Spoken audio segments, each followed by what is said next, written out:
واهلا بيكم في حلقه جديده من برنامجكم صوت الشارع. احنا يا جماعه بنركز على الناس الايجابيين، الناس الحلوين اللي هم ممكن ما نعرفهمش وممكن نكون ما قابلناهمش قبل كده، بس هيقولوا لنا كلمتين اكيد هنستفاد منهم. النهارده الراجل الطيب ده مثال للراجل المصري الجميل. انا لقيته نازل، يلا بينا يلا بينا. حبيبي يا حجي، السلام عليكم. اسمك ايه يا حجي؟ ايوه عمك الحاج محمد. احلى عم محمد في الدنيا. الله يكرمك يا حبيبي. كنت لسه بكلمك ان احنا بنعمل حاجات ايجابيه وبنجيب اللي بيحصل في البلد وبنقف مع الناس، عشان بس الناس انا شايفين الناس كلها بقت تعبانه وظروفها وحشه والناس مخنوقه لا احنا مش عايزين نفكر في السلبيات يعني بقى انا عايز اقول لك على حاجه عشان الناس كلها تعرفها.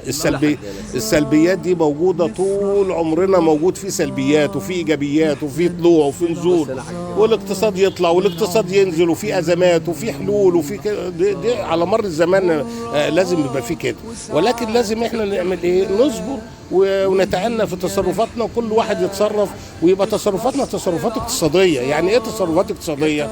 يعني نمشي كده بالمعقول والمقدار، حسب ما ربنا قال لنا وحسب ما الرسول قال لنا وحسب ما القرآن، واخد بالك؟ انما اللي ماشي هقول لي بيقع في ازمات، لا ما فيش حاجه كده، لازم كلنا نمشي وربنا سبحانه وتعالى بيقول لك ايه؟ انا خلقنا الانسان في كبد. كبد يعني ايه؟ في تعب ومشقه. فالتعب والمشقه دي مفروضه علينا، وطول عمرنا نبقى في تعب ومشقه، انما لا ولا نيأس، وبكره في امل، وبنعمل لينا وبنعمل لاولادنا وبنعمل لاحفادنا.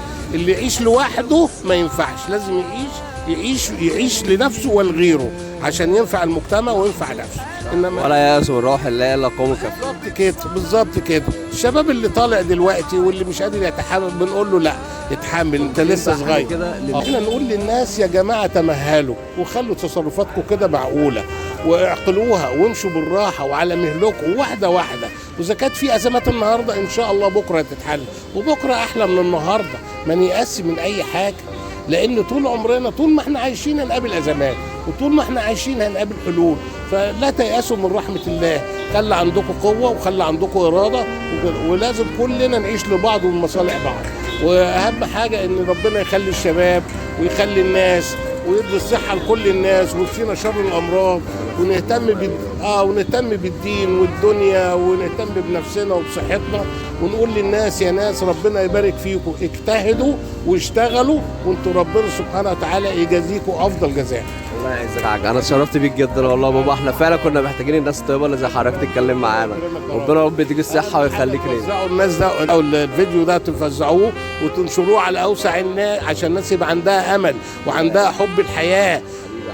لا مش معنى كده الشباب شباب القلب، الشباب مش شباب شعر اسود وبتاع ومنجاه وتيشيرتات، لا الشباب وابو شعر ابيض اللي زي حالتي ده. الشباب شباب القلب يا جماعه. انت حاج انا كنت بهزر معاك كده بقول لك حاج لابس صيف ليه وكده. التوقيت اللي هو الطبيعه، والتوقيت اللي هو ربنا عمله في الطبيعه 21/12.